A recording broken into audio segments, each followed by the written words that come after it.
Bom estar aqui com vocês outra vez, nossa segunda aula.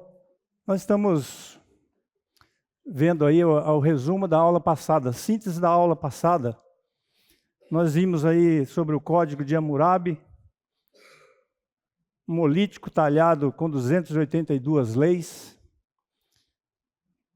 com forte presença do princípio de Talião, feito na esfera horizontal, ou seja, dos seres humanos para os seres humanos, utilitarista, e aqui eu me lembro de Jeremy Bentham, filósofo inglês do século XVIII, em que ele foi o criador do utilitarismo. Não tem noção de Deus, do Deus único.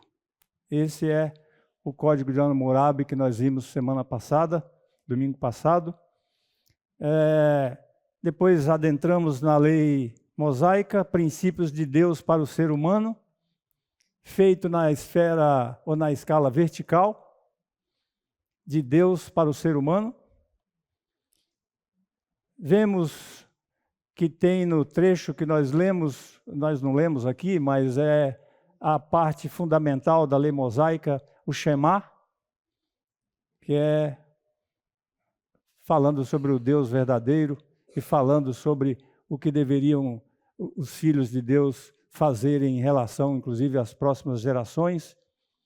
E há forte presença nessa lei judaica, ou nessa lei mosaica, melhor dizendo, do único Deus, que é o Shema, o Eu Sou.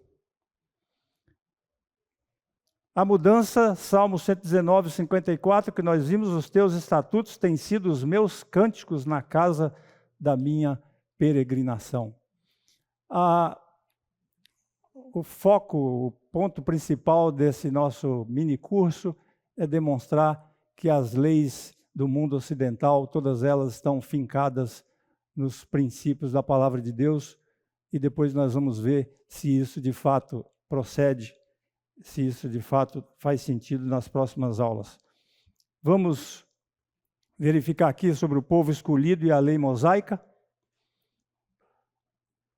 Da raiz avá, que significa passar, transitar, atravessar, cruzar, viajantes, aqueles que passam adiante. Os israelitas, por um tempo, tinham vida nômade, conforme nós podemos ver em Atos 7, 2 e 3, e ele disse: homens, irmãos e pais, ouvi. O Deus da glória apareceu a nosso pai Abraão, estando na Mesopotâmia, antes de habitar em Harã. E disse-lhe: sai da tua terra e dentre a tua parentela, e dirige-te à terra que eu te mostrar. Esses versículos, eles são emocionantes, porque demonstra um princípio de Deus na vida do ser humano, no controle da vida do ser humano, e dizendo a ele o que ele deveria fazer. E o mais interessante é a resposta, é a obediência. Quando Deus nos manda fazer alguma coisa e nós obedecemos, o amálgama perfeito entre Deus, o Criador, e o ser humano. E aqui nós vimos isso lá desde o começo da história dos hebreus. Ur de Caldeus, região sul da Mesopotâmia, 354 quilômetros a sudeste da atual Bagdá. Harã, Síria, Canaã. Havia duas rotas para se chegar ao destino. Uma cruzava o deserto da Arábia. A outra subia o Eufrates até Harã, na Síria, e depois Canaã. Quem conhece a região sabe que não tem 2.400 quilômetros, mas eles ficavam rodando, perdidos para eles. Para Deus, não. Isso fazia parte e todo sentido. Gênesis 11, 31, Atos 7, 2 e 3 vão demonstrar isso de forma cabal. Tiveram uma história de migração, lutas, fugas, e cativeiros, mas perseveraram na fé e na lei de Deus. Isso que aconteceu com os patriarcas, isso que aconteceu com o povo de Deus lá no início, acontece conosco da mesma forma, com a trajetória da nossa vida. É exatamente isso que acontece conosco. Quando nós estamos fincados nos princípios da palavra de Deus, quando nós estamos fincados nos propósitos de Deus na nossa vida, quando nós temos essa consciência, a nossa trajetória é tal qual essa passagem. Nós temos os nossos apertos, nós temos os nossos problemas na nossa trajetória no mundo, mas quando nós estamos em Deus, quando Deus controla a nossa vida, nós temos o norte. Os teus decretos são o tema da minha canção em minha peregrinação. E aqui a palavra decreto é a mesma que lei. Tema da minha canção em minha peregrinação. A mesma coisa que nós também. Nós somos peregrinos aqui. Nós somos peregrinos e, não obstante isso, nós não podemos dizer, eu quero sair daqui rápido porque esse mundo é muito cruel, esse mundo é terrível, eu quero ir embora. Tem muita gente que pensa assim e que eu entendo ser pecado isso. Outros, numa simples gripe, já está desesperado, porque está com medo de partir. Salmo 119, 154. A história dos hebreus divide-se, meus irmãos e minhas irmãs, em 3 etapas: governo dos patriarcas, governo dos juízes e governo dos reis. Isso aqui abarca toda a condição humana de representatividade de alguém que está na posição de autoridade. Quase nada mudou em relação a isso no mundo. As coisas continuam exatamente dessa forma. Tu ordenaste os teus mandamentos, para que diligentemente os observássemos. Salmo 119, 4. Vejam que tu ordenaste os teus mandamentos, a tua lei. Qual é o objetivo de Deus? Para que diligentemente o observássemos. E é bom que pensemos o seguinte: esse observar aqui não é simplesmente estarmos numa posição como se estivéssemos numa arena, num campo de futebol, verificando o que os atores daquele jogo estão fazendo naquele momento, ou se fosse um teatro. Essa palavra observação aqui tem todo um sentido muito mais profundo, o sentido de quem observa, observa alguma coisa. Aqui no caso observar, é cumprir. Não é simplesmente observar no outro sentido, como se fosse um verbo não transitivo indireto. Tu promulgaste teus preceitos, é outra tradução, para serem observados à risca. Não é observar mais ou menos. Tem muita gente que quer observar os princípios da palavra de Deus, observar o que Deus manda, observar os seus decretos, numa observância à distância. E escolhendo o que deve observar e o que deve obedecer. Aqui diz arrisca nessa tradução. Afasta-me do caminho da mentira e gratifica-me com a tua lei. Vamos colocando, guardando isso na nossa mente e no nosso coração. Afasta-me do caminho da mentira. Não há condições de cumprirmos os preceitos de Deus na nossa vida na base da mentira. Isso é incompatível. É o mesmo que colocarmos gasolina na água. A gasolina anterior, não essa gasolina que nós temos aí. Essa é capaz de misturar e dar tudo certo. Afasta-me do caminho da mentira e gratifica-me com a tua lei. Salmo 119, 29. E aqui nós vemos, escolhi no Salmo 119, 30, escolhi o caminho da verdade e me conformo às tuas normas. Essa palavra conforma, aqui é de conformar, aqui é de se enquadrar, de se encaixar, de se amalgamar. Esse é o sentido da palavra conformo. As tuas normas. Há um enquadramento na minha obediência em relação às normas de Deus. E aqui nós vemos 3 palavras que identificam essa palavra verdade, que a filosofia nos ensina. O aletheia, do grego, significa verdade, e aletheia, essa palavra verdade no grego, ela significa um desvelamento. Imaginemos um lençol cobrindo alguma coisa.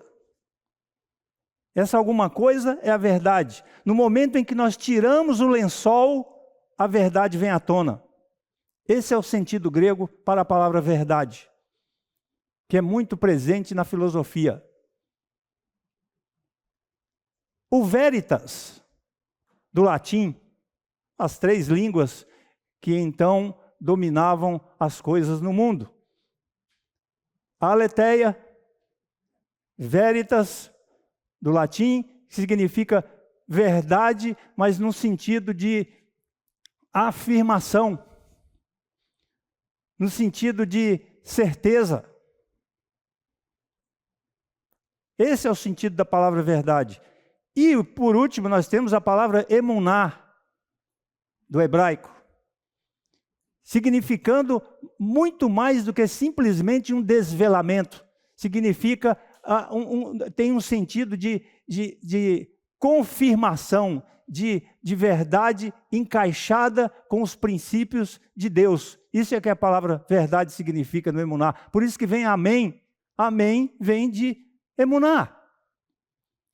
E amém significa isso é verdade. Quando nós estamos orando e alguém está dizendo que isso está sumindo no nosso meio. Mas nós mais velhos aqui nos lembramos de quando uma pessoa estava orando, os outros estavam amém, amém. O negócio sumiu. É um silêncio ensurdecedor, né? É um silêncio tremendo. Então, quando uma pessoa está dizendo, olha, Senhor, nos abençoe, nos guarde, faça com que sejamos mais fiéis à Tua palavra, faça com que cumpramos as Tuas leis, e o outro diz amém, ele está dizendo, assim seja, isso é verdade. Isso significa amém. Nascente e nascido aqui de emuná. Portanto, escolhi o caminho da verdade e me conformo às Tuas normas. Que maravilha isso.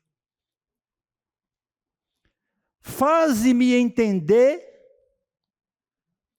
e guardar Tua lei para observá-la, naquele sentido que falamos, de todo o coração. Aqui nós vemos o primeiro sentido racional, intelectual, mental, algo da inteligência, porque entender de Deus e buscar os princípios de Deus, da palavra de Deus, buscar cumprir a sua lei, precisa ser inteligente. A pessoa precisa ser inteligente.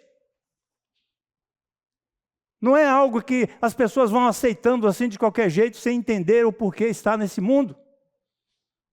O que Deus necessita de cada um de nós, isso parte da inteligência. Tem muita gente que se diz buscar a Deus simplesmente na base da emoção. Como nós vemos por aí, muita emoção e pouca razão. E quando se busca a Deus somente na emoção, as coisas vão acontecer de acordo com o que a pessoa deseja e sente. Depende do sentimento da pessoa. Aqui não tem nada de depender do sentimento da pessoa. Aqui depende da razão. Faze-me entender. Com a inteligência que o Senhor já me deu. Com a inteligência que o Senhor já deu para você. Faze-me entender. E depois de entender, guardar tua lei para observá-la de todo o coração. Aí entra a emoção. Aí entra o sentimento. Mas antes vem a compreensão, vem o entendimento, vem a razão. Razão e emoção. Assim nós somos inteiros diante de Deus. Eu coloquei esse slide aqui, eu vou, antes de continuar a leitura, porque eu convidei um amigo meu que nunca entrou numa igreja evangélica na vida dele. Ele e a esposa dele. A esposa dele já até esteve aqui uma vez, minha amiga. Mas o Maciel, eu convidei o Maciel, promotor de justiça, meio invocado com as leis, e ele me prometeu que estaria aqui hoje. E um pouquinho antes de começar aqui, já veio a mensagem. Nós estamos bem acostumados com essas coisas, né? Veio a mensagem dele, arranquei um dente. Quem mandou ele arrancar dente justo agora? Né? Arranquei um dente, está me doendo aqui, mas na próxima aula eu vou. Então ele disse que domingo que vem. E a esposa dele, olha, nós fomos na igreja católica, nós fomos na igreja lá e umas crianças dormiram aqui, e a Sofia, a filha de 12 anos, e a Sofia está aqui com elas, então eu não vou poder ir. Tá certo? Então eu espero que domingo que vem. Eu coloquei esse slide aqui, direcionado a ele, confesso. Porque ele é um freudiano. Eu sempre gostei de ler Freud. Eu sou um leitor de Freud. Foi o criador da psicanálise. Na verdade, quem criou a psicanálise foi Deus, e aí usou esse indivíduo aqui, né, para fazer as coisas. E ateu, judeu e ateu. E o meu amigo Maciel é apaixonado pelo Freud. Tudo que ele fala é Freud. Então eu coloquei Freud aqui, né? Aqui tem aqui nessa obra. E eu trouxe porque se ele dissesse assim, eu não sei nada disso não, então está aqui. Então você pode levar e vai estudar. Eram eles que anunciavam incansavelmente, Freud dizendo isso. Eram eles que anunciavam incansavelmente a velha doutrina mosaica. A divindade despreza sacrifícios cerimoniais. Ela só exige fé e uma vida de verdade e justiça. Freud falando isso, um ateu, que conhecia as Escrituras desde os 6 anos de idade, que o seu pai o ensinou a ler as Escrituras. Atingiu simplesmente o intelecto e não atingiu o coração. Tem muita gente que conhece mais a Bíblia do que você. Sabe direitinho as coisas como estão escritas aqui. Só que não basta parar por aí. Um outro pode até conhecer pouco, mas ter a fé e buscar o conhecimento aos poucos, Deus vai revelando na sua vida. O contrário é verdadeiro. Mas simplesmente conhecer e ser um intelectual nas Escrituras, nada vai resolver e vai para o inferno do mesmo jeito. Então ele fala isso aqui. Freud, leitor da Bíblia, página 224 desse livro aqui. Agora, isso foi descoberto em 1935, quando começaram a analisar umas cartas que o Freud escrevia para pessoas, inclusive um pastor que era amigo dele. E esse pastor, para fazer média com o Freud, começou a responder as cartas dele, e o Freud um dia escreveu para ele falando assim, olha, escuta, eu estou impressionado com uma coisa. Como é que pode Deus, pelo que eu conheço das Escrituras, escolher justo um judeu ateu para poder descobrir a psicanálise? E o pastor, para fazer média com ele, escreveu: não, mas espera aí. Deus olhou lá para os profetas e verificou que não tinha ninguém com a sua capacidade. E por isso que escolheu você. Coisa de crente. Crente gosta dessas quebradas de galho, né? E em 1935, então, descobriram essas cartas freudianas, com troca com seus amigos e etc. e tal.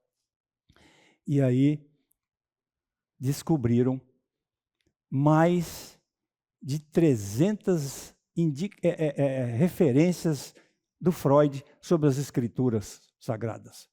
E já se comprovou que a sua psicanálise, respeitada no mundo até hoje, que já ajudou muita gente, já complicou a vida de muita gente também, mas ajudou muita gente nessa vida, é evidente que é coisa de Deus.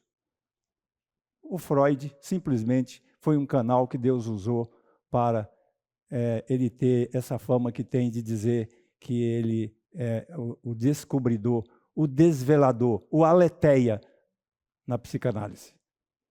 Na verdade, estava lá e o Freud tirou o lençol de cima, aletheia, e trouxe a verdade à luz. Continuando na nossa caminhada, depois de Abraão, eu estou dando um panorama para depois entrarmos nos pontos fundamentais. Depois de Abraão, a liderança foi passando de pai para filho. De Abraão para Isaac, que todos nós aqui somos craques nesse entendimento, principalmente os que já estão aqui há muito tempo. De Isaac para Jacó, conforme nós vemos lá em Gênesis 24, de 1 a 10, 105, 6 e 11. Tempos difíceis, conflitos com vizinhos e uma terrível seca que assolou a Palestina.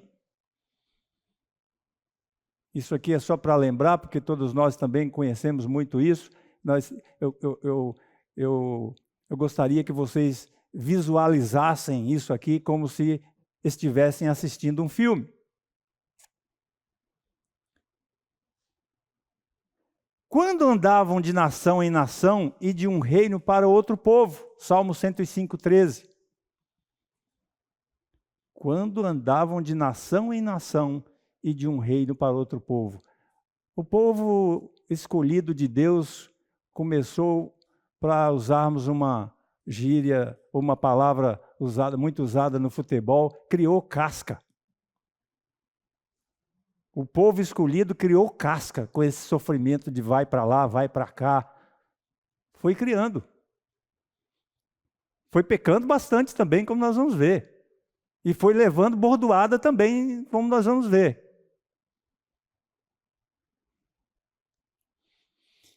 Emigraram para o Egito, onde permaneceram por mais de 400 anos escravizados pelos faraós. Interessante que aqui eu me lembro quantos anos o Brasil escravizou os negros. 400 anos também. 4 séculos.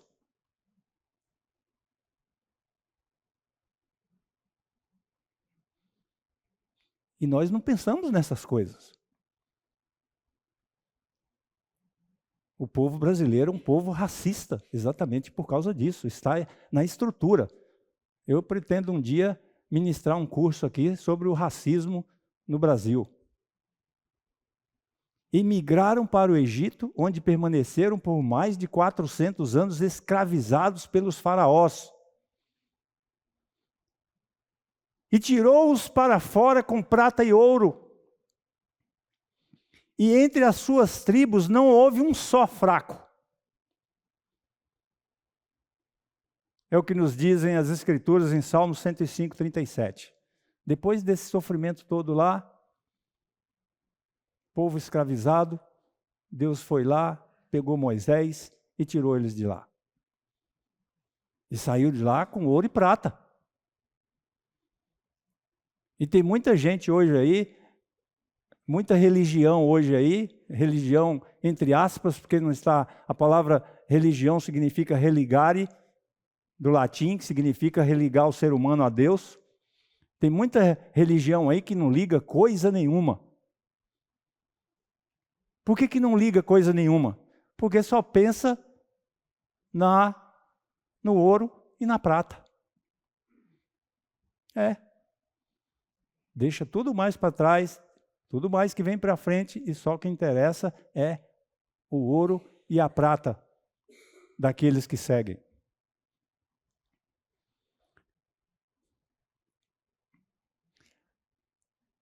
A ideia de libertação consolou um povo abatido e escravizado. Moisés foi o instrumento de Deus para a fuga do Egito.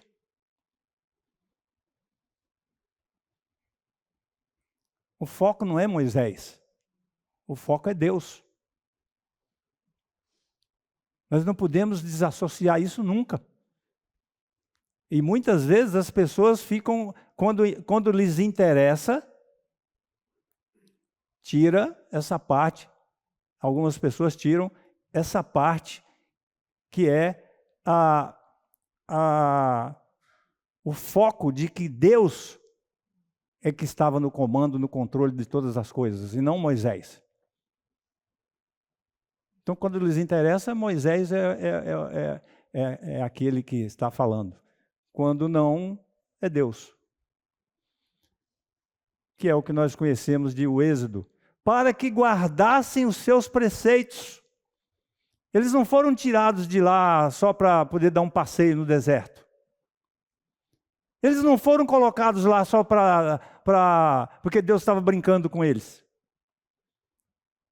Eles foram colocados lá e passaram por tudo isso para que guardassem os seus preceitos e observassem as suas leis. De novo, o que nós vimos agora há pouco. E depois vem a sequência: louvai ao Senhor. Salmo 105 e 45. E se nós pegarmos esse salmo, desde o versículo 1 até o 45, é a síntese perfeita de todas as escrituras, de toda a escritura, sobre o povo escolhido de Deus a caminho de Canaã. Basta que você leia o Salmo 105, do verso 1 ao 45, e você vai ter toda... Parece que você está no meio andando junto. Essa é a sensação. Para que guardassem os seus preceitos. Guardar, só guardar? Não, para observar, para cumprir. Nós temos uma cultura no Brasil, e nós vamos falar isso mais para frente, talvez na próxima aula, em que a nossa cultura é eminentemente voltada para o descumprimento das leis. Nós arrumamos inúmeras desculpas para não cumprir a lei. Inúmeras.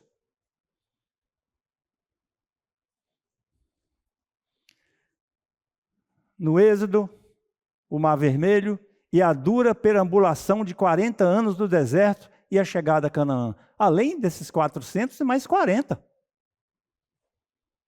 Perambulando pelo deserto.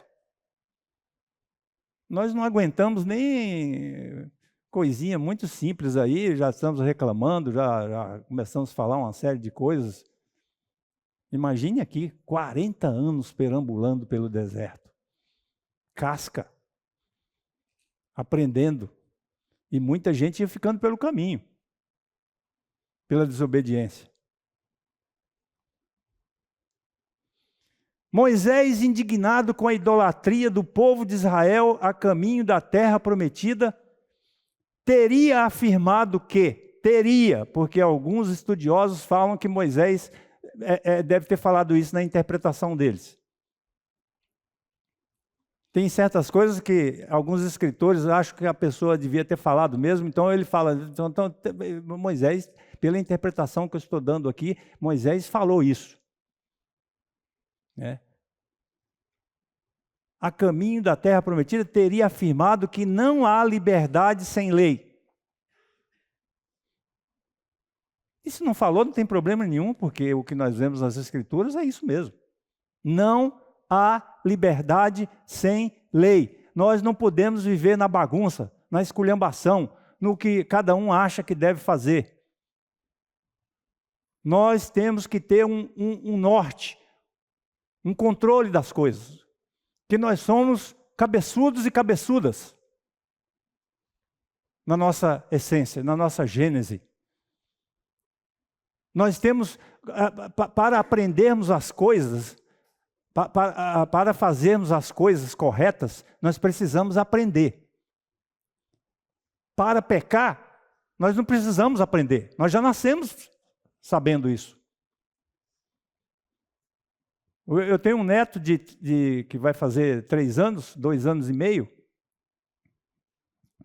o Tomás, e eu estava sentado no sofá na casa dele, e de repente ele veio e me deu um cascudo. E a minha filha viu. Aí a minha filha falou, pede desculpa para o amigo, que eles me chamam de amigo. Meus filhos me chamam de amigo e meus netos também. Só a Ana Laura que não. Ana Laura é vovô, a cantora aí. E esse moleque, minha filha pede desculpa para o amigo. Aí ele, Aí ela falou, então você vai ficar lá de castigo, lá no seu berção lá. Eles abriram lá, porque ele já consegue descer, abriu lá o berço, ele foi, botou ele lá. Ele ficava de lá, mamãe! Mamãe! A única palavra que ele fala em português é mamãe, que ela ensinou e falou, isso aqui vai ter que ser em português. Não quero saber de mom, não. E aí o pai ficava brincando, falava, tá chamando você lá. Aí ela ensinou para ele falar, papai! Aí ele também fala, agora ele vai lá. Ele fala, agora tá vendo? E ela colocou ele 3 vezes lá, trazia de volta, e eu lá sentado e pede desculpa. Ele, não. Chegou na 3ª vez, acho que ele já estava cansado. I love you, amigo. I love you. Eu falei, eu também te amo. Aí abracei ele, né, e ele com o corpo meio tenso. Até agora eu não tenho certeza se de fato ele falou aquilo porque ele já estava cansado ou porque nós não precisamos que ninguém nos ensine a pecar, a não perdoar, a perdoar, melhor dizendo, a fazer as coisas certas. Nós já nascemos assim. Agora, para fazer coisa direito, nós precisamos de muito treinamento. Muito treinamento.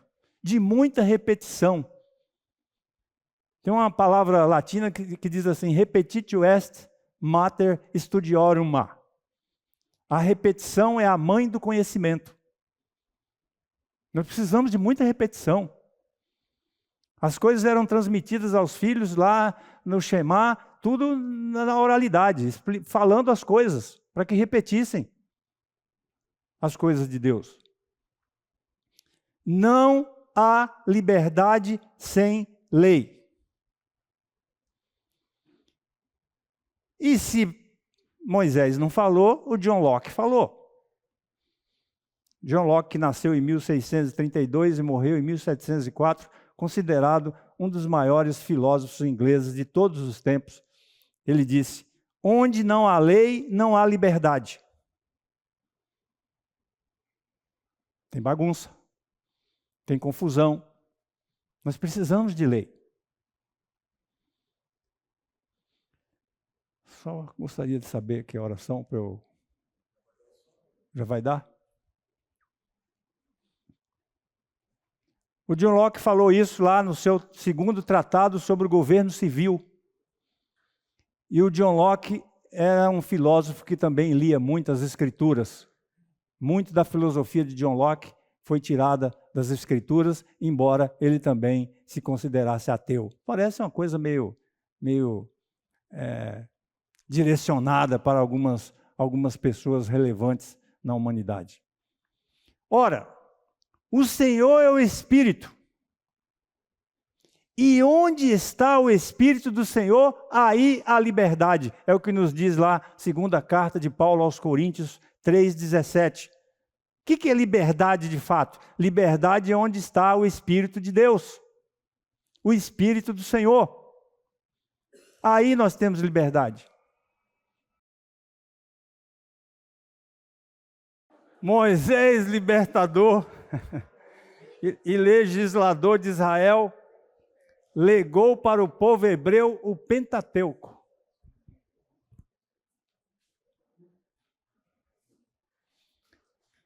Vocês estão vendo aí que libertador está entre aspas e legislador também, né?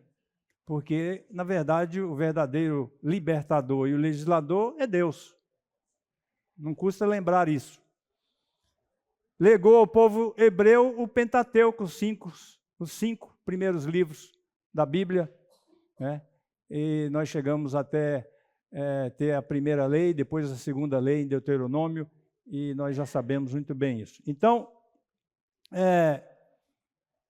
quem é de fato o legislador? Vemos no Deuteronômio o discurso direto e o discurso indireto. Eu acho interessante a gente falar sobre isso aqui, porque no contato de Deus com os seres humanos, nós tivemos em alguns momentos o discurso direto e o discurso indireto. Então, vai e dize-lhes, diz Deuteronômio 5, 30, 32, vai e dize-lhes, falando para Moisés, voltai às vossas tendas. Tu, porém, permanece aqui comigo, para que eu te diga todos os mandamentos e os estatutos e as normas. Até o linguajar, o palavreado, nós usamos até hoje. Estatuto. Quando nós temos uma sociedade anônima, nós usamos, ao invés de contrato social, nós usamos estatuto. Né? Quando nós falamos numa sociedade limitada, nós falamos em contrato social. Então, ainda que tenhamos algumas diferenças em muita coisa, a raiz toda ela é fincada nos preceitos da Bíblia. Os estatutos e as normas que lhes ensinarás. Para quê? A fim de que os pratiquem na terra cuja posse eu lhes darei. Aliás, enquanto estamos aqui no mundo, muito embora você se diga dono, e o cartório até diz isso lá quando você faz escritura, porque quando você não faz escritura, nem isso, tem algumas coisas de cartório que vem escrito assim, quem não registra não é dono.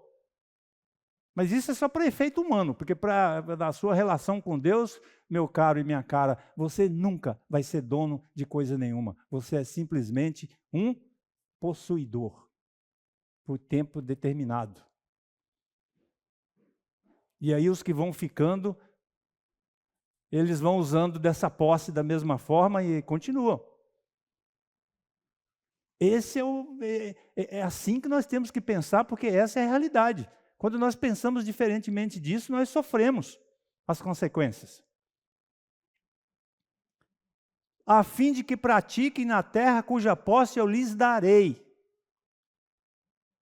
Canaã. Deus é citado, esse guia literário da Bíblia, página 108, eu fiz questão de tirar isso para vocês. Deus é citado em discurso direto apenas 9 vezes em 24 capítulos do Deuteronômio. 24 capítulos, Deus é citado no discurso direto.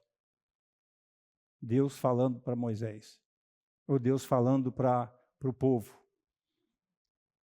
E no discurso indireto, ele falando com Moisés. Que são nesses capítulos 5, 9, 10, 17, 18. Os livros de Êxodo e Deuteronômio formam a base do Código de Leis do Israel Antigo. E eu faço questão que você se lembre disso, porque daqui a pouco eu vou falar umas coisas aí do Israel Antigo. Tem muito crente vivendo aí, achando, falando coisas sobre o Israel Antigo, como se ele estivesse vivendo nessa época aí.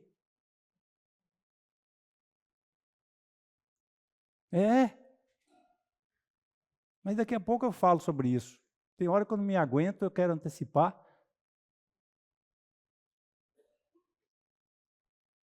Formam a base do Código de Leis do Israel Antigo. Não se faz distinção entre normas de religião, moralidade e leis. E o Senhor disse a Moisés: diga o seguinte aos israelitas. Eu acho interessante isso aqui. Diz o seguinte aos israelitas. Foi um povo escolhido? Foi. Mas está falando aqui, diz o seguinte aos israelitas: vocês viram por si mesmos que do céu lhes falei. Deus poderia ter usado só o Moisés? Poderia, mas como ele sabe que nós somos cabeças de bagre, ele fez dos dois jeitos, discurso direto e discurso indireto. Êxodo 20, 22. Albert Alt, que nasceu em 1883 e morreu em 1956, reduziu os vários estilos de textos legais hebraicos em duas categorias de leis.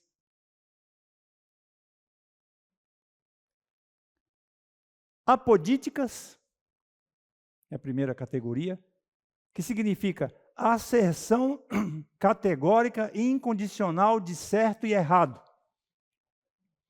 Tudo aquilo que vem e que fala sobre certo e errado, no sentido, é chamado de apodíticas, que é a asserção categórica e incondicional. Não tem condição. É fazer ou fazer. E antes que eu me esqueça, daqui a pouco eu vou abrir para quem quiser fazer alguma pergunta. Marina já me avisou aqui. Você precisa falar para as pessoas.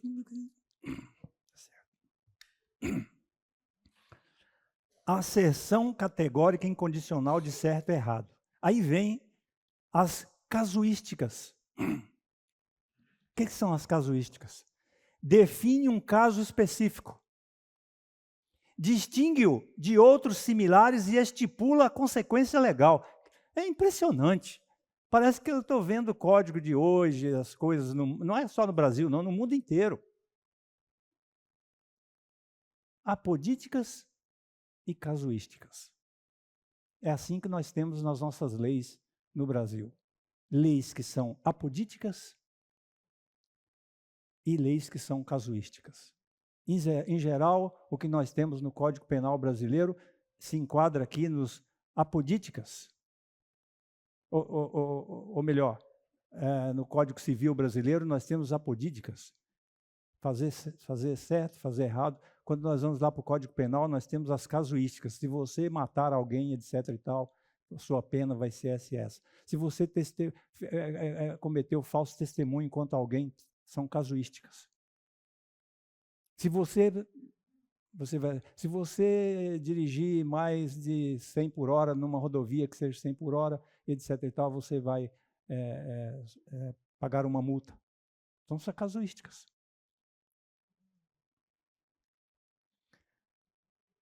Apodíticas, os 10 mandamentos, exemplo, Êxodo 20, 12.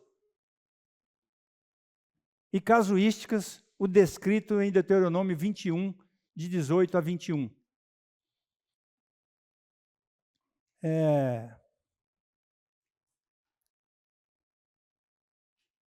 Eu gostaria que alguém fizesse a gentileza de ler aí, porque eu pretendi pedir para vocês o mínimo possível para a gente ganhar tempo. E eu coloquei aqui, mas esse Acho que eu já não aguentava mais olhar para o computador e a vista escureceu e eu esqueci de colocar aqui. Então vamos ler. Êxodo 20, 12. Por favor.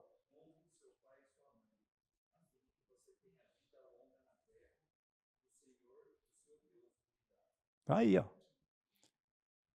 Honre o teu pai e a tua mãe. E aí vem o benefício.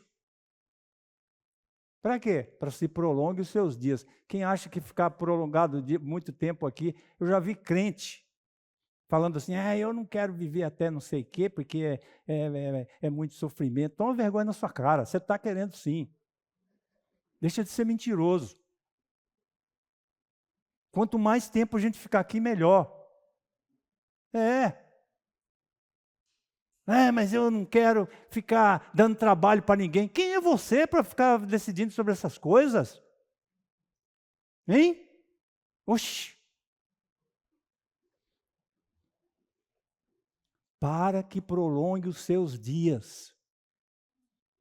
Cada minuto aqui é motivo de gratidão a Deus. Isso, viver nesse século, nesse momento, é prêmio. Todos nós aqui somos premiados. Quando você se levanta de manhã, obrigado, Senhor, porque mais um dia meus olhos abriram. É assim que você tem que orar. E a gente fica lembrando de problema, não sei o quê, 3, 4 horas da manhã, 5, vou ter que fazer. Né? Graças a Deus que você vai ter que fazer. Graças a Deus. Olhe para muita gente que não tem, tem dinheiro, mas não tem nem condições de comer nada. Casuísticas. O descrito em Deuteronômio 21, 18 e 21. Agora que vocês vão ver o que é bom para tosse. Por favor, leia esse aí, bem alto.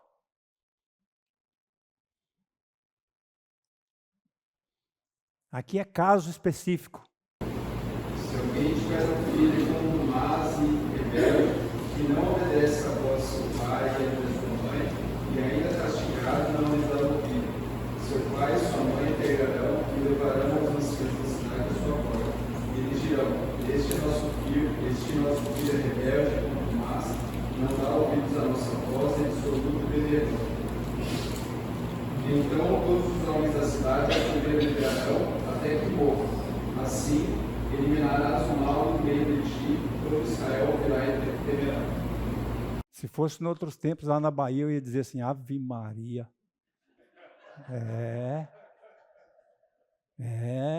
Vocês estão vendo aí? O filho rebelde, beberrão, vai, bota o bicho lá, entrega lá para os caras lá no portal, você sabe que lá tinha portal, tudo era resolvido ali no portal.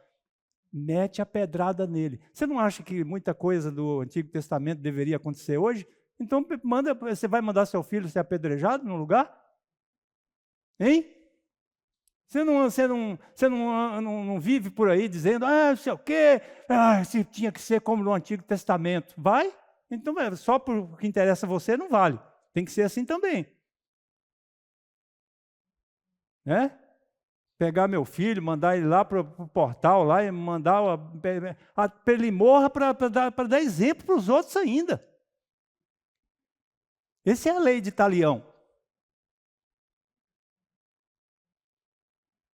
Que o Elcio lembrou aqui a semana passada. Cheguei aí, Elcio, está vendo? O Deuteronômio contém os 10 mandamentos e outras disposições, penas corporais de tratamento conforme a lei taliônica.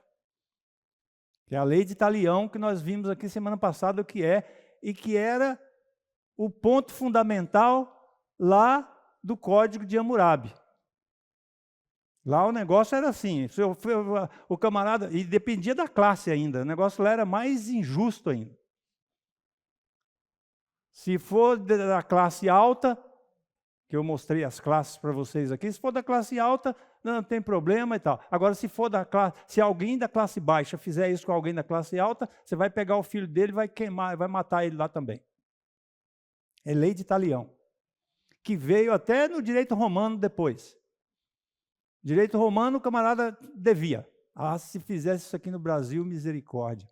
Pegava lá, você não pagou, venceu sua dívida no dia tal, a sua, entre aspas, duplicata, a palavra mais comum aqui, o boleto, né? O boleto venceu, você não pagou. Dá a sua mão aí, vou arrancar seu dedo fora. Aí, se você atrasar mais, aí eu vou arrancar mais outro dedo seu. E aí, para arrebentar com o cara mesmo, às vezes escolhia alguém da família, o filho. A mulher não, porque, imagine, cara, tinha gente que fala assim, pega, vai firme, né? Então ia ou no cara ou no filho. No filho mesmo.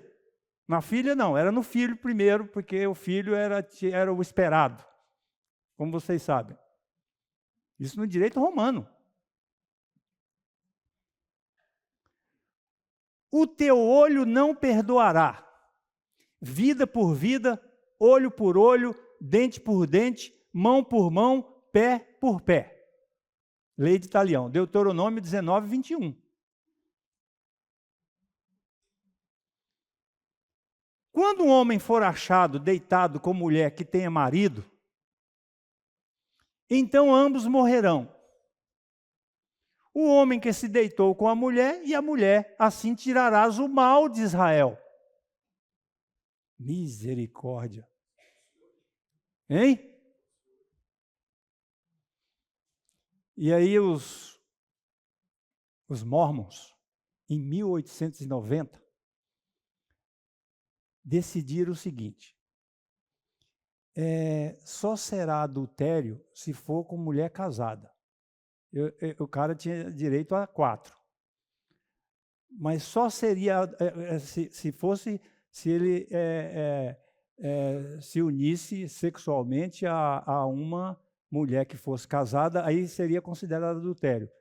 Fora isso, não era não, ele podia ter as 4 dele. 1890 é que decidiu isso, porque antes de 1890, podia ser até mulher casada também. O ser humano é ordinário mesmo. Deuteronômio 22, 22. Agora a coisa vai enroscar mais um pouco. Não haverá prostituta dentre as filhas de Israel,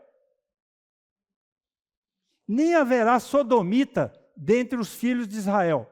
Se acharam que eu ia pular essas coisas aqui, estão muito enganados. E não haverá é algo determinante, não é? Veja aí se vocês conseguem suportar as suas mazelas, etc. e tal. Não. Aqui não haverá prostituta dentre as filhas de Israel, nem haverá sodomita dentre os filhos de Israel. Deuteronômio 23, 17.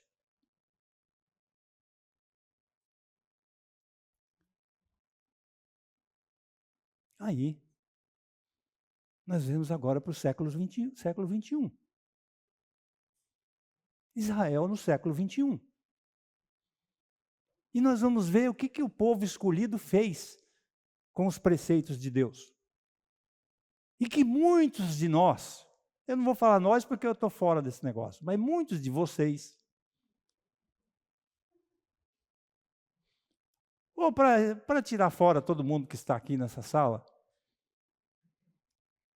vou tirar fora também toda a igreja, está gravado aqui, vou falar alguns cristãos, alguns que têm saudades de certas coisas.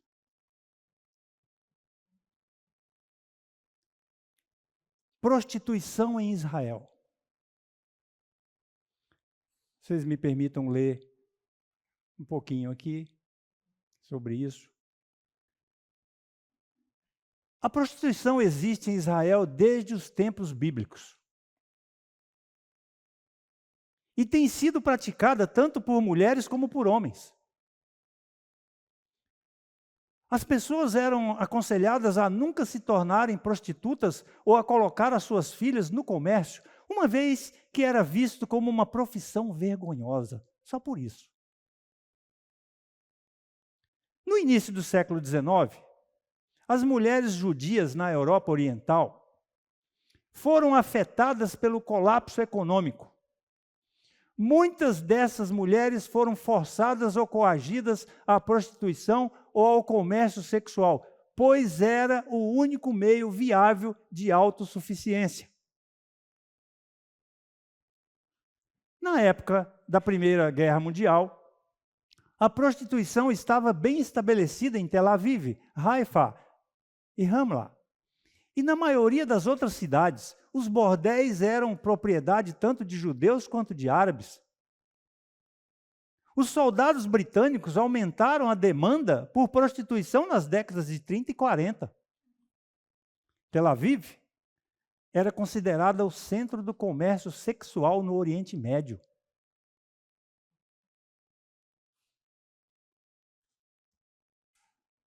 A prostituição foi legalizada em Israel em 1949. Pela lei de prostituição e abominação, embora a prostituição homossexual só tenha sido legalizada em 1954.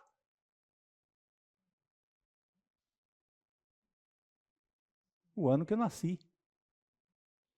Contudo, em 1962, a prostituição em locais fechados, mas não a prostituição de rua, foi proibida e é controlada pelo Código Penal israelense de 1966.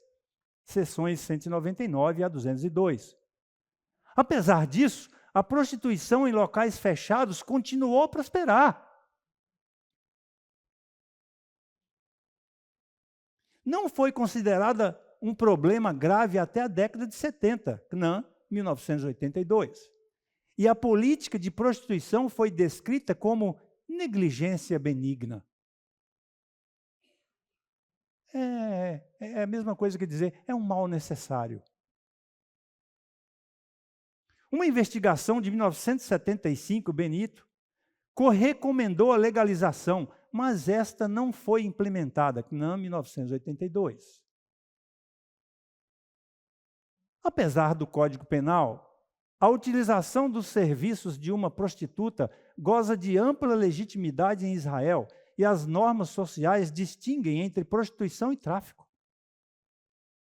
O comércio sexual em Israel gera até 500 milhões de dólares em receitas por ano. 500 milhões de dólares em receitas por ano. Você viu, Lucas? Receita poderosa, hein? A Knesset, já estou terminando, esse é o último slide dessa parte. A Knesset aprovou por unanimidade uma lei que proíbe a compra de sexo, juntando-se a outros países que adotaram essa medida nos últimos anos, como a Suécia e a França.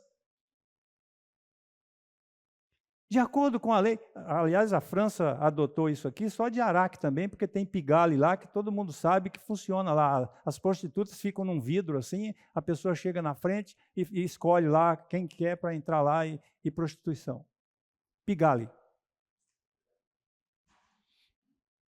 De acordo com a lei, aprovada por unanimidade, 34-0, qualquer pessoa que comprar ou tentar comprar sexo será multada em 2.000 shekels, 534 dólares, valor que dobra em caso de reincidência. Em caso de novas infrações, o infrator poderá ser processado e a multa poderá chegar a 75.300 shekels. Isso está aí para quem quiser ver lá no Wikipédia, que, aliás, o Wikipédia que é controlado por Portugal, e esses dados aqui são de documentos judaicos. Isso aqui não foi ninguém que estava a fim de aprontar com Israel e escreveu isso aí, não. Está lá, tem mais coisas, eu só coloquei, é enorme as informações, são enormes as informações lá, e você pode, depois em sua casa, colocar lá e você pode ler. E aí, tem uma pergunta que não quer calar. Por quê? Tantos evangélicos tantos católicos saem às ruas com bandeira de Israel, falando que estão defendendo Israel. Falando que Israel, das duas uma, ou não entende nada das Escrituras, absolutamente nada, do que nós estamos aprendendo aqui, ou relembrando aqui, ou não entendem nada de política, não entendem nada de coisa nenhuma. Porque você portar uma bandeira de Israel, sair pelas ruas aí e falando que tem as coisas de Israel, porque Israel é o povo escolhido de Deus e tudo quanto é porcaria que Israel fizer, você aprova. Eu estudei em Israel em 1986 e fui lá aprender direito tributário nos kibbutzim. Eu frequentei 4 kibbutzim.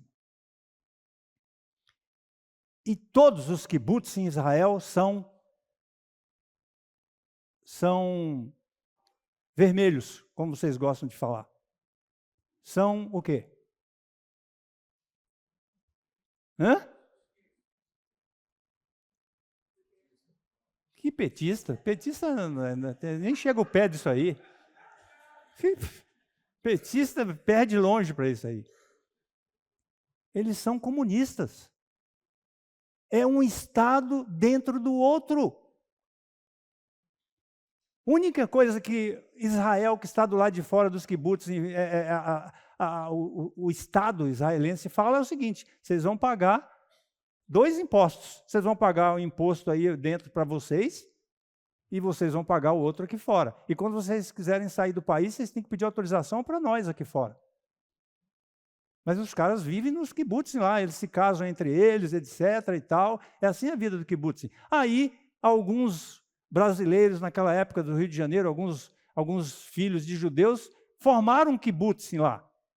A bagunça foi tão grande que durou 2 anos o kibbutzim. Porque eles falaram, peraí, eu vou ficar aqui nessa prisão. Não, aí começaram a fazer festança, tinha carnaval. Os caras expulsaram eles de lá.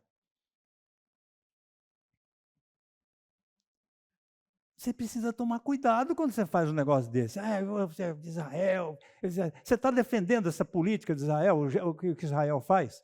Isso para não falar das barbaridades com os palestinos. Ah, não, mas na Bíblia está dizendo que palestino vai sofrer mesmo.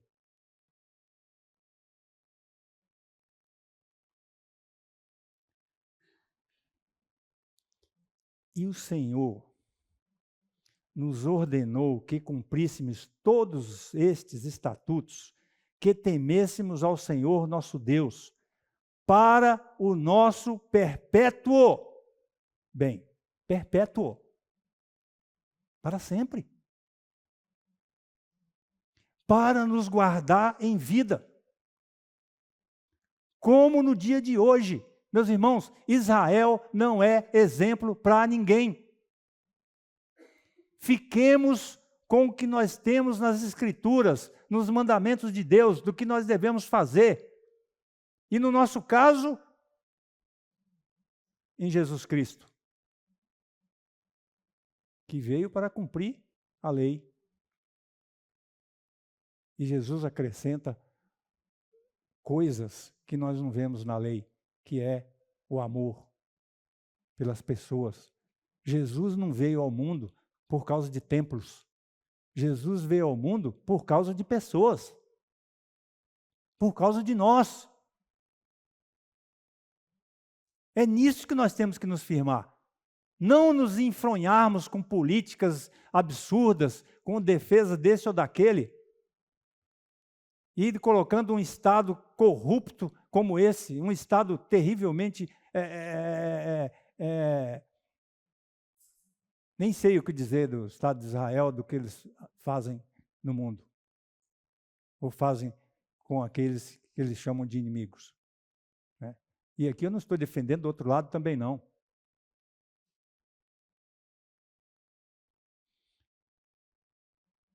Para o nosso perpétuo bem, para nos guardar em vida, como no dia de hoje.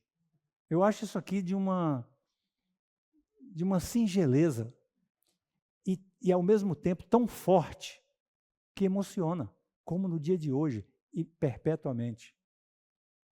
É maravilhoso isso. Saber que esse mesmo Deus aqui é o nosso Deus hoje. E se nós não cumprirmos os seus mandamentos, se nós não cumprirmos o que está na sua palavra, nós vamos sofrer as consequências. E aí nós ficamos escolhendo, julgando outras pessoas. Não, cada um é individual.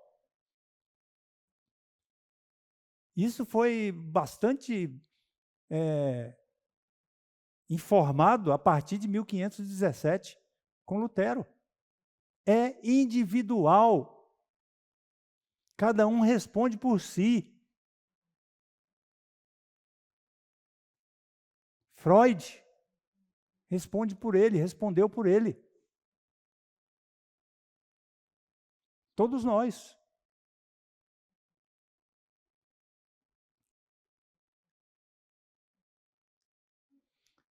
Agora chegamos no que a dona Marina me lembrou. Sem a participação de vocês, fica sem a cereja do bolo. Então, estou à disposição para perguntas, comentários, o que você quiser. Se eu não puder responder agora, vocês esperem até a semana que vem que eu voltarei com a resposta. Mas estamos aí à disposição. Quantos minutos ainda temos? Por favor? 5 minutos. Beleza, está ótimo. Pois não. Nesse Velho Testamento, você tem essa proposta de uma lei italiana, olho por olho, dente por dente. Quando vem no Novo Testamento, já tem aquela visão de perdão. Né? Então, para mim, é difícil pensar essa mudança, se havia alguns ensejos nesse primeiro Velho Testamento, dessa questão do perdão, uma outra visão que começa a aparecer com a vinda de Jesus Cristo. Sim, nós vamos vendo nos profetas o caminho para Jesus, que é o aio, né? A indicação, e tudo é Jesus, o Filho encarnado de Deus. Né? Então, por isso que ele fala, eu não vim para revogar, mas eu vim para cumprir. E ele cumpre, dando a sua vida no Calvário, pagando todos os nossos pecados, e é nele, como diz os Hebreus, a carta aos Hebreus, é nele em que reside toda a nossa esperança. Né? Então, respondi a sua pergunta? Pois não. Mais alguém?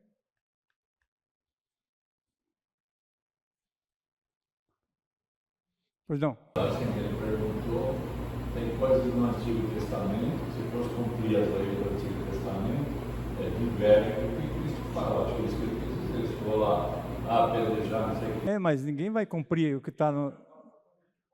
O que nós estamos aqui é falando o caminho em que as coisas chegaram, e até nas leis que nós vamos ver na aula que vem, a influência no direito no mundo, né? Ninguém vai ficar cumprindo, como tem muita gente querendo cumprir o que está aqui, não. Isso terminou. Isso terminou em Jesus. Vai pegar seu filho aí, mandar descer a borracha nele, não, que... Né? Não é isso, não. E outras coisas mais aqui. Esse aqui é só um exemplo. Tem muita coisa. Tem questão dos juros, de cobrar os juros. Tem certas coisas, está falando aqui, você não pode cobrar juros do seu irmão. Tem gente que passa por cima desse versículo aqui e pula. Por que você não cumpre esse também? Mas Jesus fala de outra maneira lá na frente. Jesus fala de outra maneira. Tem que amar o seu irmão. Tem que ajudar o seu irmão. Você não pode tirar proveito do seu irmão. E lá o que estava e na lei que muita gente não conseguia cumprir. Por isso que vale a pena você ler a carta de Paulo aos Romanos.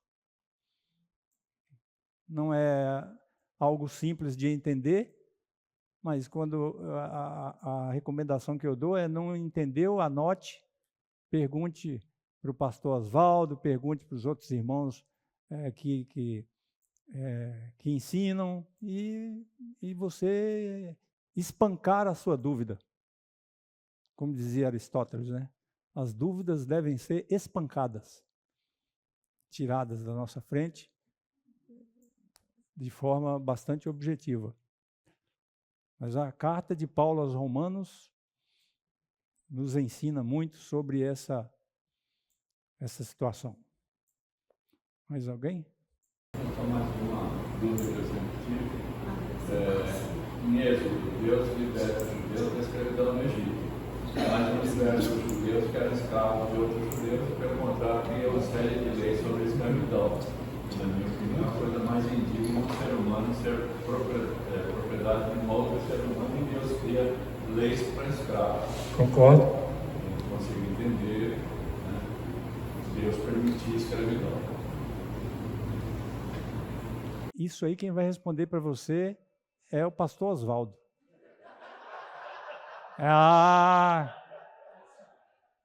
Deu sinal. Deu sinal. Não, mas na próxima semana, se você permitir, a gente responde. Tá bom? Obrigado, irmãos, irmãs. Deus abençoe suas vidas. Foi um prazer tê-los aqui.